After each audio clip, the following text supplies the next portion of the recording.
Namaste. Welcome to Alex Tutorials in care of my classes. My name is CMA निहार नायक और आज हम हमारा second lecture start करने जा रहे हैं अकाउंट्स का फंडामेंटल्स ऑफ अकाउंटिंग। लेक्चर 1 हमने ऑलरेडी अपलोड किया हुआ है। उसमें थोड़ी वॉइस क्लैरिटी का थोड़ा इश्यू है, बट अभी I think you can hear my voice clearly. Okay, so थोड़ा और आगे बढ़ते हैं। आज हम लास्ट लेक्चर में हमने अकाउंट्स का मतलब समझा था। That means recording, presenting, analysing, सही, that is called the accounting of business transaction. और हमने पूरा एक स्टेप्स ऑफ अकाउंटिंग भी पढ़े थे उसके अंदर। आई होप सबको पता ही होगा। सबसे पहले बिजनेस ट्रांजैक्शन होता है, जरा स्टेप्स याद कर लो तो जल्दी फटाफट फास्ट रिवाइज कर लेते हैं हम कि सबसे पहले एक बिजनेस ट्रांजैक्शन होता है।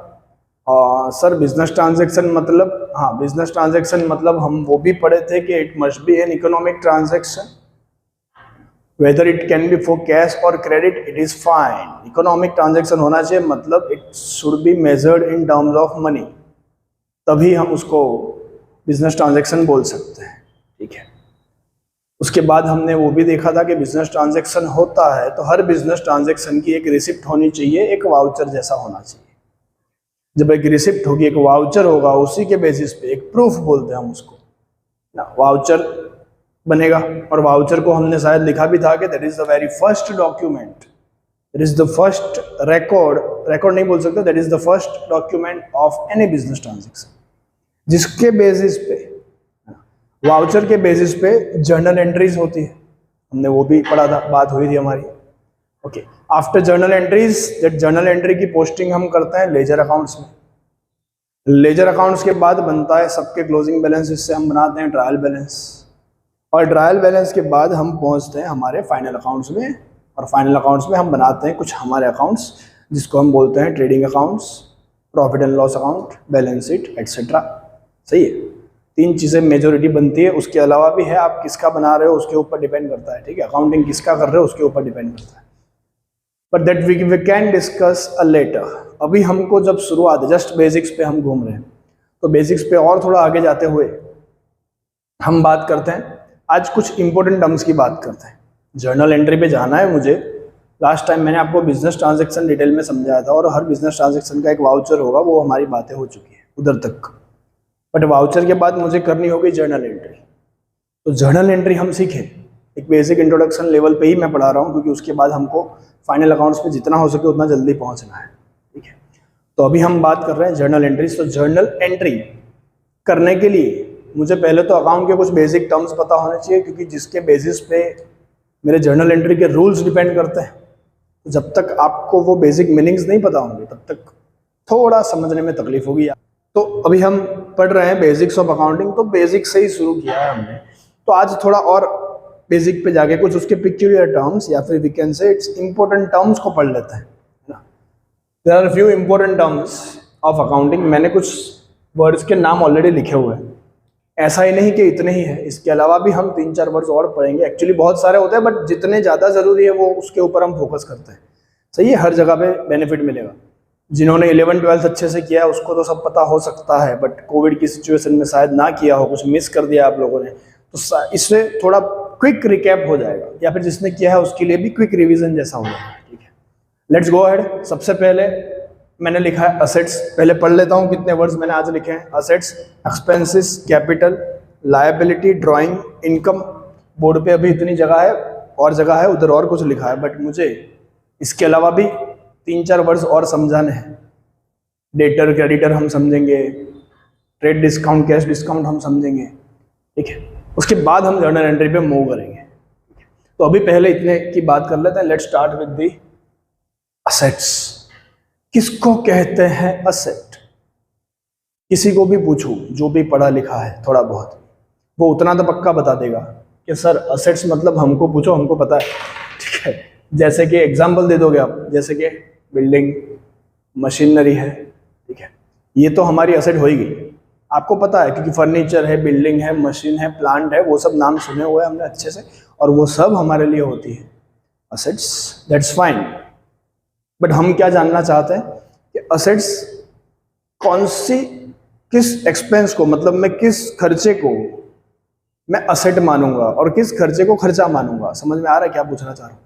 कि मैंने जहां जहां पैसे खर्च किए तो कहाँ खर्च किए उसको मैं असेट मानूंगा और कहाँ खर्च किए उसको मैं एक्सपेंस में ट्रीट करूंगा।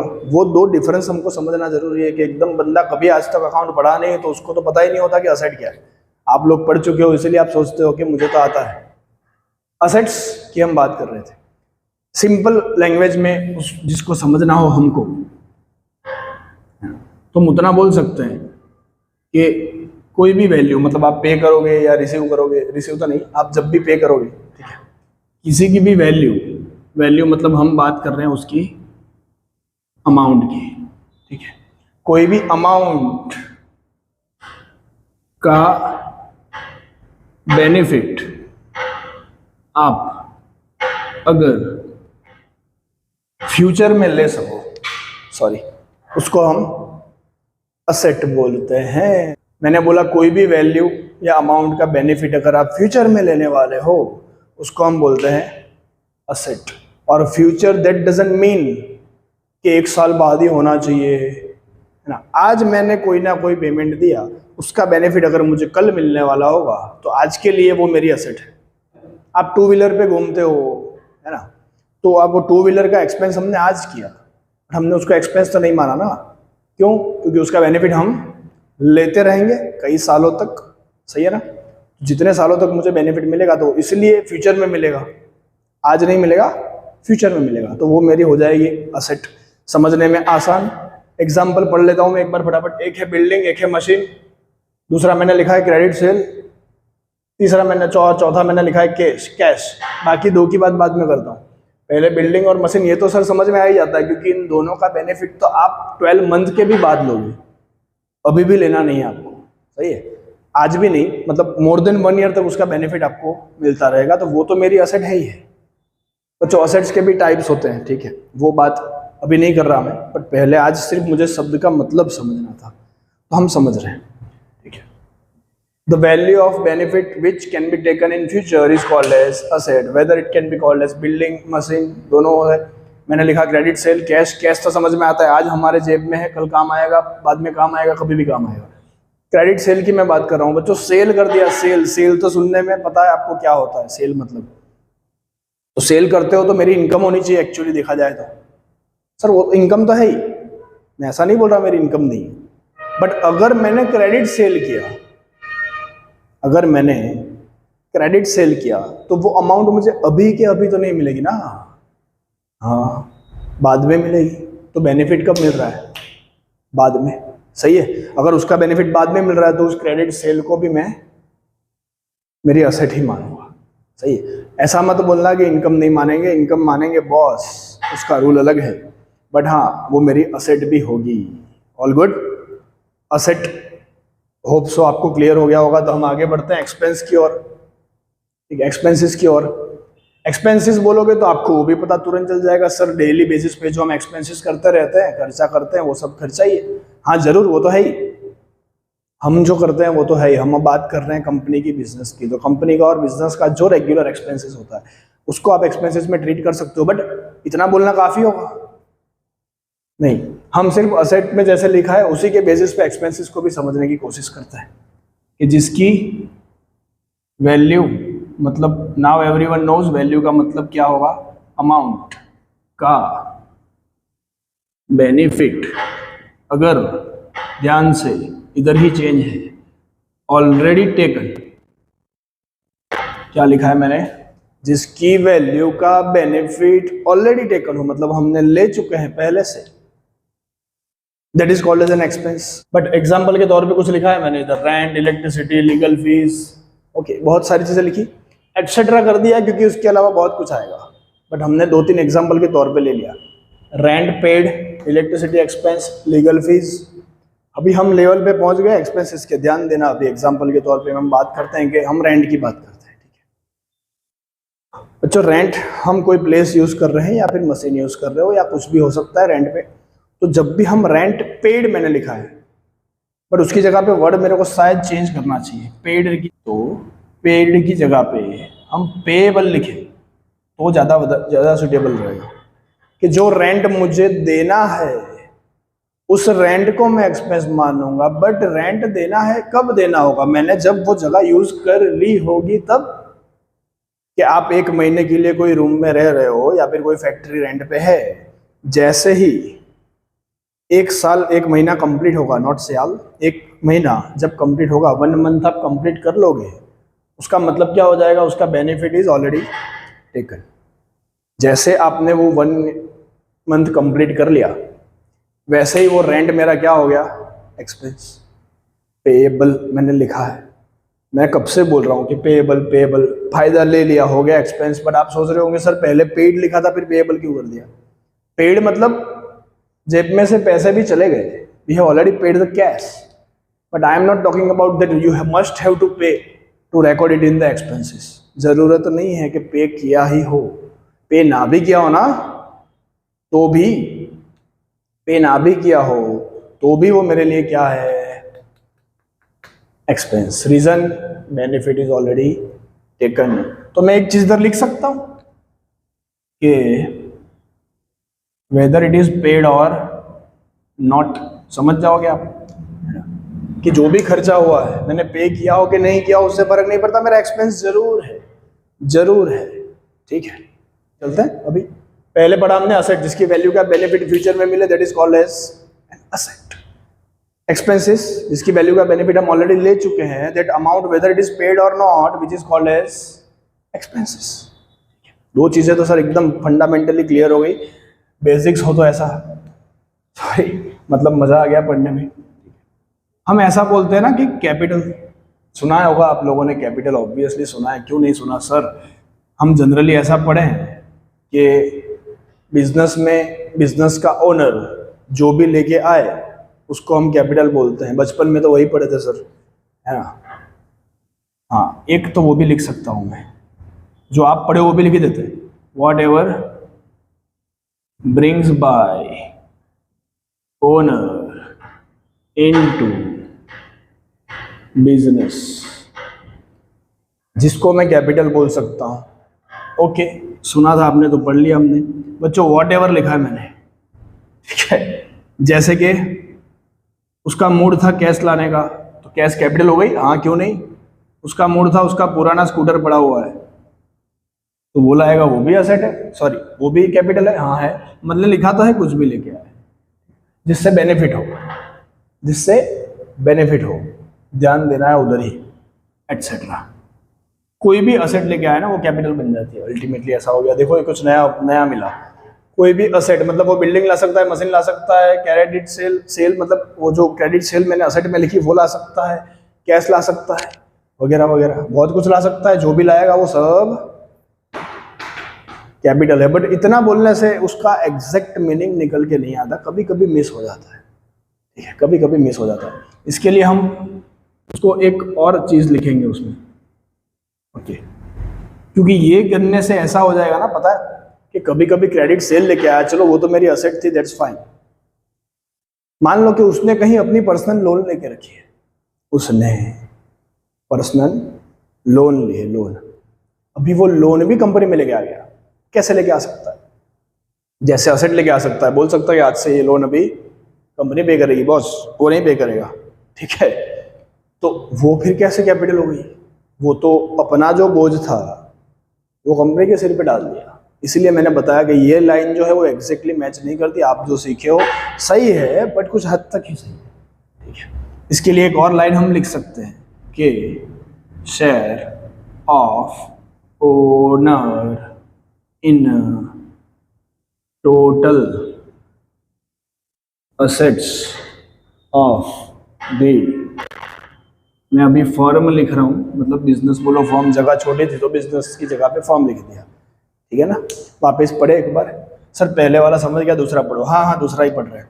Share of owner in the total assets of the form, ऐसा लिखा है मैंने, ऐसा मतलब समझ में नहीं आया। Share of owner in the total assets of the form, मान लो जिन लोगों ने पहले पढ़ा है उनको तो पता है कि कैसे बनती थी हमारी बैलेंस शीट, तो हमको थोड़ा बहुत याद है। मैं आपको खाली ऊपर ऊपर से समझाता हूँ, ज़्यादा नहीं डिटेल में जाना मेरे को, है ना, ऊपर ऊपर से बात करते हैं। तो ऐसी कुछ बनती है लायबिलिटी साइड, असेट साइड, इधर अमाउंट होती है, इधर अमाउंट लिखते हैं हम, बराबर, सिर्फ समझाने के लिए। ये साइड होती है हमारी असेट्स, इधर हम लिखते हैं लायबिलिटीज, सही है ना। तो लायबिलिटी साइड पे हम हमेशा लिखते हैं क्या, कैपिटल। इधर हम और कुछ लिखते हैं क्या, लोन वोन लिख सकते हो, ठीक है। कैपिटल लिख दी, मान लो इधर मैंने 10 लाख, लोन लिख ली मैंने 5 लाख, इधर मेरी कोई ना कोई असेट्स रहेगी, असेट्स में बहुत कुछ था, हमने ऊपर एक लिखा है बिल्डिंग, चलो बिल्डिंग उठा लेते हैं इधर 9 लाख की, सही है। फिर बिल्डिंग में कुछ फर्नीचर किया होगा, वो ले लो आप 5 लाख का, और कुछ कैश बैश हो सकता है, वो ले लो आप 1 लाख का।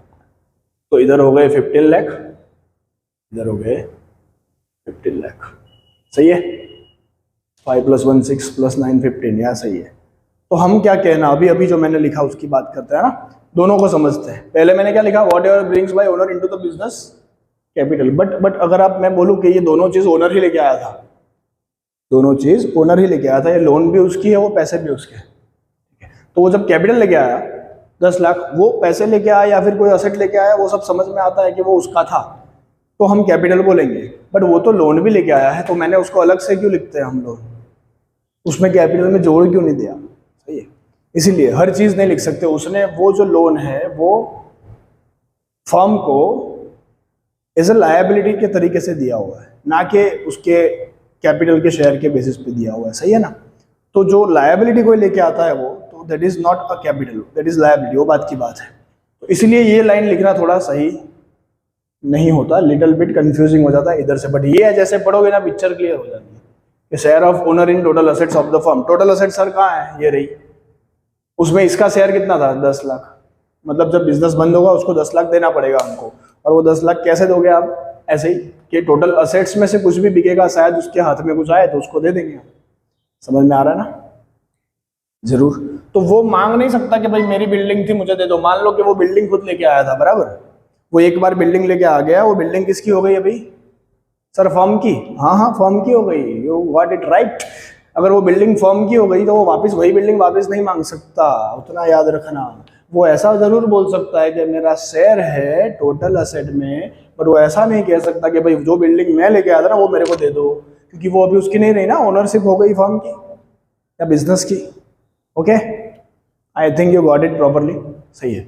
तो बिल्डिंग है, फर्नीचर है, कैश मैंने लिखा 3 बट मैं क्या बोलूंगा, share of owner in the total asset of the firm.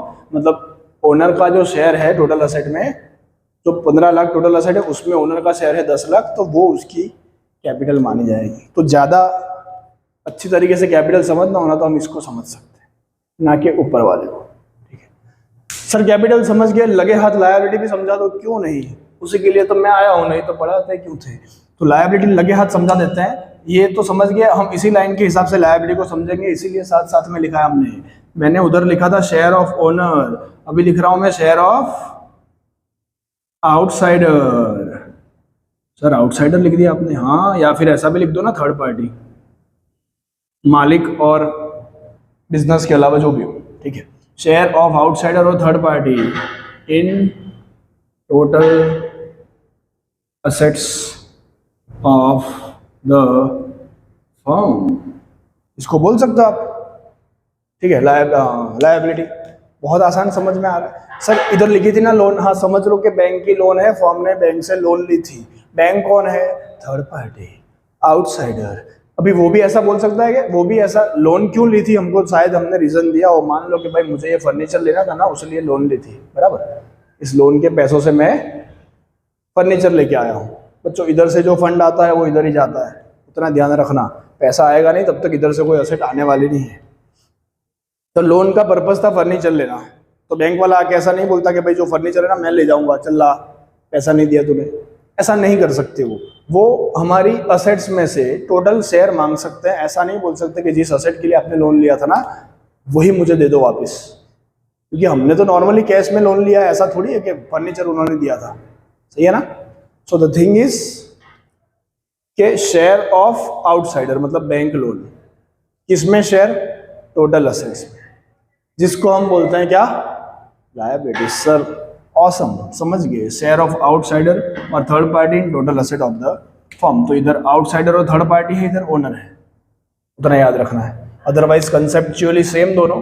Example के तौर पे loan from bank, credit purchase. Sir इधर क्रेडिट सेल लिखा था आपने, हाँ, क्योंकि सेल अगर क्रेडिट पे होगा तो फ्यूचर में मिलेगा, परचेज अगर क्रेडिट पे होगा तो फ्यूचर में देना पड़ेगा, तो उसको मैं लायबिलिटी ही बोलूंगा।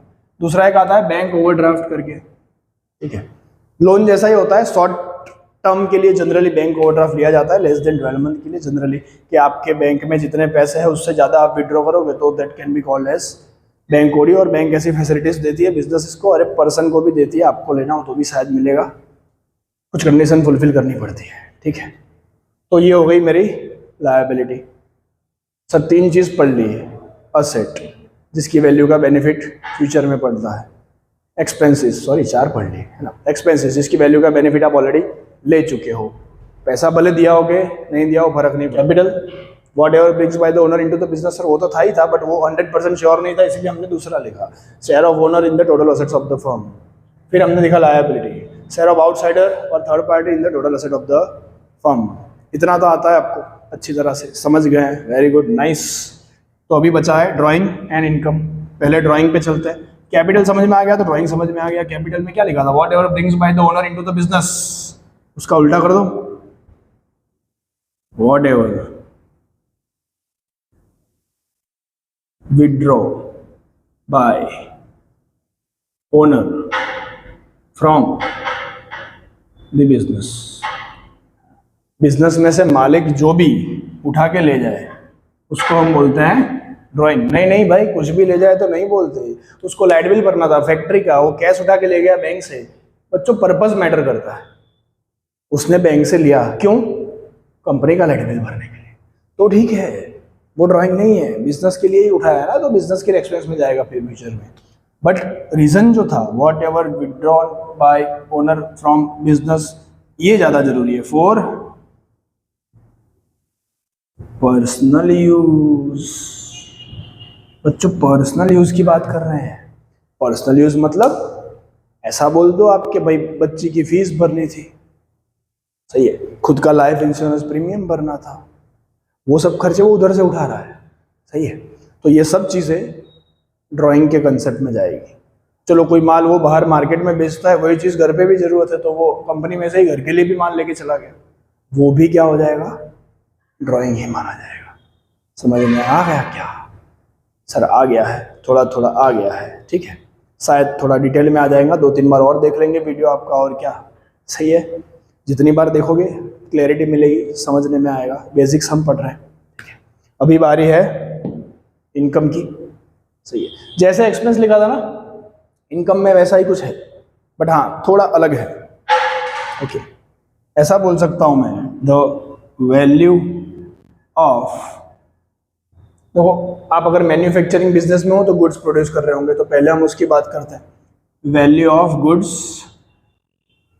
प्रोड्यूस्ड, और तो जरूरी नहीं है कि हर कोई मैन्युफैक्चरिंग में हो, मेरी बात कर लो, मैं सर्विस इंडस्ट्री में हूँ, सीए होता है, लॉयर होता है, सीएमए होता है, हर कोई सर्विस इंडस्ट्री की बात करता है, डॉक्टर है भाई, साइंस वालों को भी पता चलना चाहिए। और सर्विस बोलते हैं, सर्विस इज रेंडर्ड, ठीक है। वैल्यू ऑफ गुड्स प्रोड्यूस्ड और सर्विसेज रेंडर्ड, मतलब सर मैं अभी सर्विस दे रहा हूँ, सही है, हमारे बीच बात हुई थी पहले से कि भाई मैं सर्विस दूंगा तो मुझे इतना पेमेंट करना है, ठीक है, हमारी इतनी फीस है, आपको उतना पेमेंट करना होगा। आप लॉयर के पास जाते हो, लॉयर कहता है कि भाई सलाह दूंगा जरूर, बट पहले 1000 रुपये निकाल के रखो, या फिर आपको 1000 रुपये सलाह के भी देने होंगे, एडवाइस के भी। तो वो क्या हो जाता है, उसकी इनकम, उसने सलाह दे दी ना, उसने एडवाइस दे दी, उसकी इनकम हो गई। समझ में आ रहा है? भले अब तक पैसे मिले हो या ना मिले हो, हाँ, आपके वहाँ कोई जॉब कर रहा होगा या फिर आपने कभी की हो, तो आप ऐसा समझ रहे ना कि आपने 30 दिन तक काम कर लिया, मतलब आपकी सैलरी ड्यू हो गई, मतलब सैलरी आने वाली है बॉस, अभी नहीं तो बाद में, 3 दिन बाद, 4 दिन, 5 दिन बाद, 7 तारीख को पैसा भी मिल सकता है, बट दैट डजंट मीन कि 30 दिन हो गया मतलब इनकम हो गई वो, सही है। पैसा नहीं आया दैट डजंट मीन कि वो इनकम नहीं है। All good.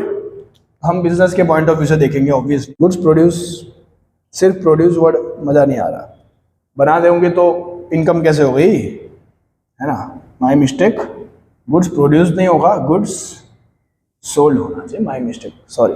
तो प्रोड्यूस तो क्या हम बना लिए, हमको कॉस्ट हुआ, बट बेचेंगे तब जाके इनकम जनरेट होगी, ओके। और सर्विसेज रेंडर्ड, 2 वर्ड तो सही है, उसके अलावा भी कुछ हो सकता है कि जैसे गुड्स सोल्ड कर दिया तो बेचेंगे, सर्विस रेंडर्ड कर दी तो भी वो भी, सर रेंडर्ड मतलब प्रोवाइड बोला जाता है, वो भी वन काइंड ऑफ सेल है। उसके साथ साथ कहीं इन्वेस्टमेंट किया हो तो उसके ऊपर भी इनकम आती है, so it's fine, don't worry. So the income means the value of goods sold और सर्विसेज रेंडर्ड। इस एग्जाम्पल हमने लिखा है, rent received, dividend received, commission received, ये सब मेरी इनकम मानी जाती है, ठीक है ना, ये सब मेरी इनकम मानी जाएगी। अगर ये इनकम और एक्सपेंस को थोड़ा सा पकड़ते हैं, जो एक्सपेंसेस की बात हमने की थी कि जिसका फायदा ले लिया, एग्जाम्पल में लिखा है, मैंने इधर बोला पेड और नॉट, पे कर दिया है तो ठीक है, एक्सपेंस है, नॉट है तो भी एक्सपेंस तो है ही है, बट साथ साथ में क्या होगा, मैं आज नहीं बाद में पे करूंगा, सही है, तो वो मेरे लिए दूसरा काम क्या बन जाएगा, लायबिलिटी भी तो हो गई ना, है ना। तो अगर नहीं पे किया तो लायबिलिटी भी हो गई, जो नहीं पे किया उसको हम बोलते हैं आउटस्टैंडिंग एक्सपेंसेस। तो डबल एंट्री होगी, पेड और नॉट, पेड तो सिर्फ इधर, इफ नॉट पेड तो एक्सपेंस भी है, बट साथ साथ में वो मेरी लायबिलिटी भी है। वैसे ही पेड और नॉट की बात करें, कभी कभी ऐसा नहीं हो सकता कि एडवांस पे कर दिया हो, हाँ याद आया, यस, प्रीपेड एक्सपेंसेस, ऐसा नाम सुना है, प्रीपेड इंश्योरेंस वगैरह वगैरह, तो एडवांस में पे किया हो मतलब क्या हो गया, मैंने पेमेंट अभी किया, उसका बेनिफिट मिलेगा मुझे फ्यूचर में। लाइट बिल आया था 900 रुपये, आपने दे दिया 1000 रुपये, तो 100 रुपये प्रीपेड हो गए, तो प्रीपेड है मतलब फ्यूचर में मिलेगा, तो मैं इधर भी लिख सकता हूँ ना उसको, देखो प्रीपेड एक्सपेंसेस मैंने शॉर्ट में लिखा हुआ है इधर, सही है, तो prepaid expenses is my asset, all good.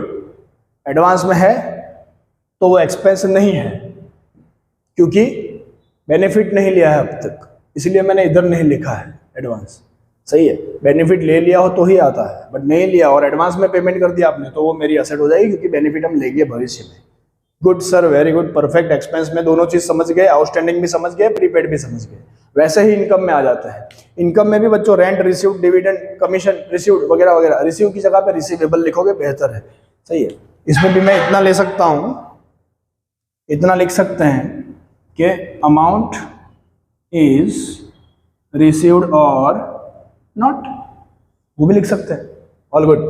हाँ सर समझ गए सर, बट सर रिसीव्ड था तो इधर लिखोगे ऑब्वियसली, बट नॉट रिसीव्ड हो तो क्या हो जाएगा, अभी भी मिलनी बाकी है, ऐसा मान जाएगा ना, नॉट येट रिसीव्ड।